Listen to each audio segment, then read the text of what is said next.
3 ವರ್ಷದ Russia Ukraine ವಾರ್ಗೆ break ಬಿದ್ದಿದೆ. ಈ ಕದನ ವಿರಾಮ ಜಾರಿ ಬಂದ ಬೆನ್ನಲ್ಲೇ ರಷ್ಯಾ ಪ್ರಧಾನಮಂತ್ರಿ ಮೋದಿ ಅವರನ್ನ ಹಾಡಿ ಹೊಗಳಿದೆ. ಅಷ್ಟಕ್ಕೂ ಆ ಹೊಗಳಿಕೆ ಯಾಕೆ? ಮೋದಿ ಯುದ್ಧವನ್ನ ನಿಲ್ಲಿಸಿದ್ರ? ವಿಶ್ವದ ಬಲಾಢ್ಯರ ಕೈಯಲ್ಲಿ ಆಗದ ಕೆಲಸವನ್ನ ಮೋದಿ ಮಾಡಿ ತೋರಿಸಿದ್ರ? ಈ ಎಲ್ಲಾ ಪ್ರಶ್ನೆಗಳಿಗೆ ಉತ್ತರ ಹುಡುಕುವ ವಿಶೇಷ ವರದಿ ಇಲ್ಲಿದೆ ನೋಡಿ. ಹೇಳಿದ್ದು ಕೇವಲ ಇಬ್ಬರಿಗೆ ಮಾತ್ರ.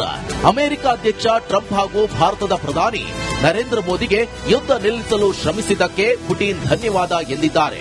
ಹಾಗಾದ್ರೆ ಯುದ್ಧ ನಿಲ್ಲಿಸುವುದರ ಹಿಂದೆ ಭಾರತದ ಪಾತ್ರವೇನು ಅಂತಾನೆ ತೋರಿಸ್ತೀವಿ ನೋಡಿ. ಯುದ್ಧ ನಿಲ್ಲಿಸಿದ ಮೋದಿ.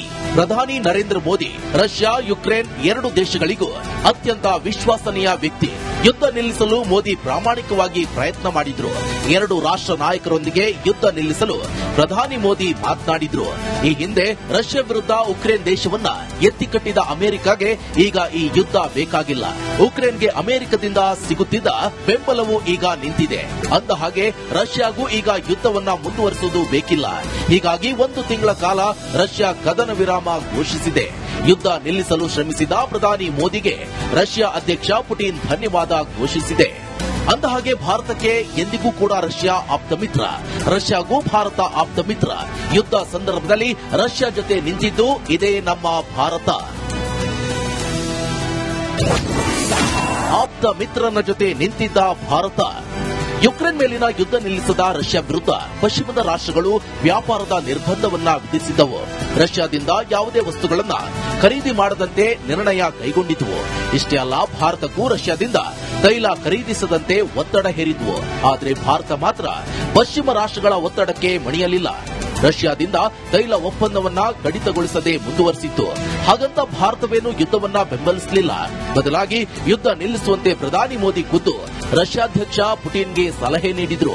ಅಲ್ಲದೆ ಯುದ್ಧದಿಂದ ಜರ್ಜರಿತವಾದ ಉಕ್ರೇನ್ ವೈದ್ಯಕೀಯ ಸಹಾಯವನ್ನು ನೀಡಿತ್ತು. ಅಗತ್ಯ ಔಷಧಿಗಳನ್ನ ಉಕ್ರೇನ್ ದೇಶಕ್ಕೆ ರವಾನಿಸಿತ್ತು. ನೋಡಿದ್ರಲ್ವಾ, ಭಾರತ ಪಶ್ಚಿಮ ರಾಷ್ಟ್ರಗಳ ಮಾತು ಕೇಳಿ ರಷ್ಯಾವನ್ನು ಎದುರು ಹಾಕಿಕೊಳ್ಳಲಿಲ್ಲ. ಅತ್ತ ಉಕ್ರೇನ್ ವಿರುದ್ಧವೂ ವೈರತ್ವವನ್ನ ಬೆಳೆಸಿಕೊಳ್ಳಲಿಲ್ಲ. ಇಬ್ಬರಿಗೂ ಸಂಕಷ್ಟದ ಕಾಲದಲ್ಲಿ ಜೊತೆಯಾಗಿದ್ದು ಇಬ್ಬರ ಸಂಕಷ್ಟವನ್ನೂ ದೂರ ಮಾಡಿದೆ ನಮ್ಮ ಹೆಮ್ಮೆಯ Bharat. Bureau report, republic Kannada. 3 ವರ್ಷದ ರಷ್ಯಾ ಯುಕ್ರೇನ್ ವಾರ್ಗೆ ಬ್ರೇಕ್ ಬಿದ್ದಿದೆ.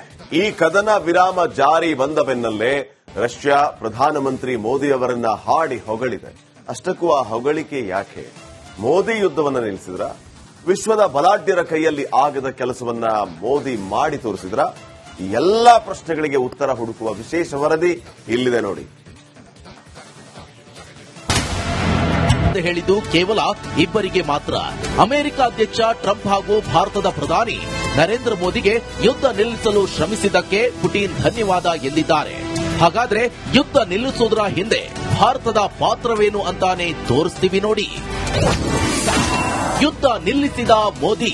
ಪ್ರಧಾನಿ ನರೇಂದ್ರ ಮೋದಿ ರಷ್ಯಾ, ಯುಕ್ರೇನ್ ಎರಡು ದೇಶಗಳಿಗೂ ಅತ್ಯಂತ ವಿಶ್ವಸನೀಯ ವ್ಯಕ್ತಿ. ಯುದ್ಧ ನಿಲ್ಲಿಸಲು ಮೋದಿ ಪ್ರಾಮಾಣಿಕವಾಗಿ ಪ್ರಯತ್ನ ಮಾಡಿದ್ರು. ಎರಡು ರಾಷ್ಟ್ರ ನಾಯಕರೊಂದಿಗೆ ಯುದ್ಧ ನಿಲ್ಲಿಸಲು ಪ್ರಧಾನಿ ಮೋದಿ ಮಾತನಾಡಿದ್ರು. ಈ ಹಿಂದೆ ರಷ್ಯಾ ವಿರುದ್ಧ ಉಕ್ರೇನ್ ದೇಶವನ್ನ ಎತ್ತಿಕಟ್ಟಿದ ಅಮೆರಿಕಾಗೆ ಈಗ ಈ ಯುದ್ಧ ಬೇಕಾಗಿಲ್ಲ. ಉಕ್ರೇನ್ಗೆ ಅಮೆರಿಕದಿಂದ ಸಿಗುತ್ತಿದ್ದ ಬೆಂಬಲವು ಈಗ ನಿಂತಿದೆ. ಅಂದ ಹಾಗೆ ರಷ್ಯಾಗೂ ಈಗ ಯುದ್ಧವನ್ನ ಮುಂದುವರಿಸುವುದು ಬೇಕಿಲ್ಲ. ಹೀಗಾಗಿ 1 ತಿಂಗಳ ಕಾಲ ರಷ್ಯಾ ಕದನ ವಿರಾಮ ಘೋಷಿಸಿದೆ. ಯುದ್ಧ ನಿಲ್ಲಿಸಲು ಶ್ರಮಿಸಿದ ಪ್ರಧಾನಿ ಮೋದಿಗೆ ರಷ್ಯಾ ಅಧ್ಯಕ್ಷ ಪುಟಿನ್ ಧನ್ಯವಾದ ಘೋಷಿಸಿದೆ. ಅಂದಹಾಗೆ ಭಾರತಕ್ಕೆ ಎಂದಿಗೂ ಕೂಡ ರಷ್ಯಾ ಆಪ್ತ ಮಿತ್ರ, ರಷ್ಯಾಗೂ ಭಾರತ ಆಪ್ತ ಮಿತ್ರ. ಯುದ್ಧ ಸಂದರ್ಭದಲ್ಲಿ ರಷ್ಯಾ ಜೊತೆ ನಿಂತಿದ್ದು ಇದೇ ನಮ್ಮ ಭಾರತ. ಆಪ್ತ ಮಿತ್ರನ ಜೊತೆ ನಿಂತಿದ್ದ ಭಾರತ. ಯುಕ್ರೇನ್ ಮೇಲಿನ ಯುದ್ಧ ನಿಲ್ಲಿಸದ ರಷ್ಯಾ ವಿರುದ್ಧ ಪಶ್ಚಿಮದ ರಾಷ್ಟ್ರಗಳು ವ್ಯಾಪಾರದ ನಿರ್ಬಂಧವನ್ನ ವಿಧಿಸಿದ್ದವು. ರಷ್ಯಾದಿಂದ ಯಾವುದೇ ವಸ್ತುಗಳನ್ನ ಖರೀದಿ ಮಾಡದಂತೆ ನಿರ್ಣಯ ಕೈಗೊಂಡಿದ್ವು. ಇಷ್ಟೇ ಅಲ್ಲ, ಭಾರತಕ್ಕೂ ರಷ್ಯಾದಿಂದ ತೈಲ ಖರೀದಿಸದಂತೆ ಒತ್ತಡ ಹೇರಿದ್ವು. ಆದರೆ ಭಾರತ ಮಾತ್ರ ಪಶ್ಚಿಮ ರಾಷ್ಟ್ರಗಳ ಒತ್ತಡಕ್ಕೆ ಮಣಿಯಲಿಲ್ಲ. ರಷ್ಯಾದಿಂದ ತೈಲ ಒಪ್ಪಂದವನ್ನ ಕಡಿತಗೊಳಿಸದೆ ಮುಂದುವರೆಸಿತ್ತು. ಹಾಗಂತ ಭಾರತವೇನು ಯುದ್ಧವನ್ನ ಬೆಂಬಲಿಸಲಿಲ್ಲ. ಬದಲಾಗಿ ಯುದ್ಧ ನಿಲ್ಲಿಸುವಂತೆ ಪ್ರಧಾನಿ ಮೋದಿ ಖುದ್ದು ರಷ್ಯಾಧ್ಯಕ್ಷ ಪುಟಿನ್ಗೆ ಸಲಹೆ ನೀಡಿದ್ರು.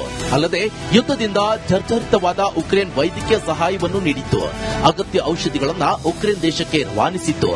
ನೋಡಿದ್ರಲ್ವಾ, ಭಾರತ ಪಶ್ಚಿಮ ರಾಷ್ಟ್ರಗಳ ಮಾತು ಕೇಳಿ ರಷ್ಯಾವನ್ನು ಎದುರು ಹಾಕಿಕೊಳ್ಳಲಿಲ್ಲ. ಆತ ಉಕ್ರೇನ್ ವಿರುದ್ಧವೂ ವೈರತ್ವವನ್ನು ಬೆಳೆಸಿಕೊಳ್ಳಲಿಲ್ಲ. ಇಬ್ಬರಿಗೂ ಸಂಕಷ್ಟದ ಕಾಲದಲ್ಲಿ ಜೊತೆಯಾಗಿದ್ದು ಇಬ್ಬರ ಸಂಕಷ್ಟವನ್ನೂ ದೂರ ಮಾಡಿದೆ ನಮ್ಮ ಹೆಮ್ಮೆಯ Bharat. Bureau report, republic Kannada. 3 ವರ್ಷದ ರಷ್ಯಾ ಯುಕ್ರೇನ್ ವಾರ್ಗೆ ಬ್ರೇಕ್ ಬಿದ್ದಿದೆ. ಈ ಕದನ ವಿರಾಮ ಜಾರಿ ಬಂದ ಬೆನ್ನಲ್ಲೇ ರಷ್ಯಾ ಪ್ರಧಾನಮಂತ್ರಿ ಮೋದಿ ಅವರನ್ನ ಹಾಡಿ ಹೊಗಳಿದೆ. ಅಷ್ಟಕ್ಕೂ ಆ ಹೊಗಳಿಕೆ ಯಾಕೆ? ಮೋದಿ ಯುದ್ಧವನ್ನ ನಿಲ್ಲಿಸಿದ್ರ? ವಿಶ್ವದ ಬಲಾಢ್ಯರ ಕೈಯಲ್ಲಿ ಆಗದ ಕೆಲಸವನ್ನ ಮೋದಿ ಮಾಡಿ ತೋರಿಸಿದ್ರ? ಈ ಎಲ್ಲಾ ಪ್ರಶ್ನೆಗಳಿಗೆ ಉತ್ತರ ಹುಡುಕುವ ವಿಶೇಷ ವರದಿ ಇಲ್ಲಿದೆ ನೋಡಿ. ಹೇಳಿದ್ದು ಕೇವಲ ಇಬ್ಬರಿಗೆ ಮಾತ್ರ. ಅಮೆರಿಕ ಅಧ್ಯಕ್ಷ ಟ್ರಂಪ್ ಹಾಗೂ ಭಾರತದ ಪ್ರಧಾನಿ ನರೇಂದ್ರ ಮೋದಿಗೆ ಯುದ್ಧ ನಿಲ್ಲಿಸಲು ಶ್ರಮಿಸಿದ್ದಕ್ಕೆ ಪುಟಿನ್ ಧನ್ಯವಾದ ಎಂದಿದ್ದಾರೆ. ಹಾಗಾದ್ರೆ ಯುದ್ಧ ನಿಲ್ಲಿಸೋದ್ರ ಹಿಂದೆ ಭಾರತದ ಪಾತ್ರವೇನು ಅಂತಾನೆ ತೋರಿಸ್ತೀವಿ ನೋಡಿ. ಯುದ್ಧ ನಿಲ್ಲಿಸಿದ Modi.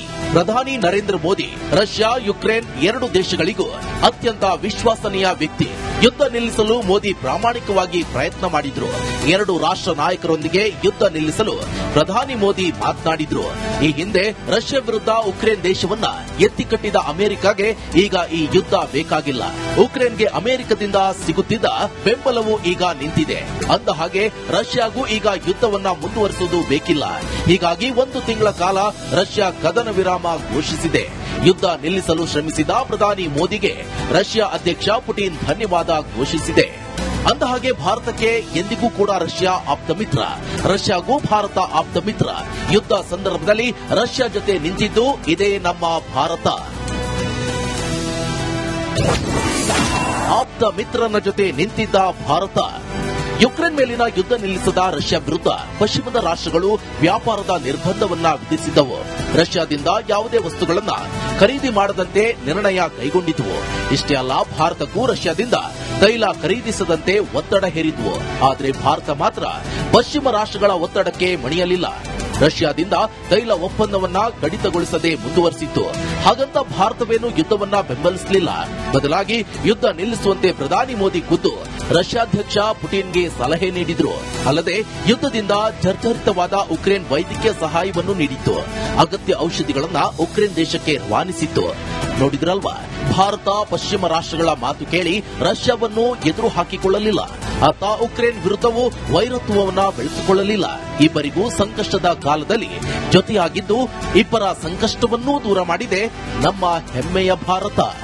Bureau report, republic Kannada.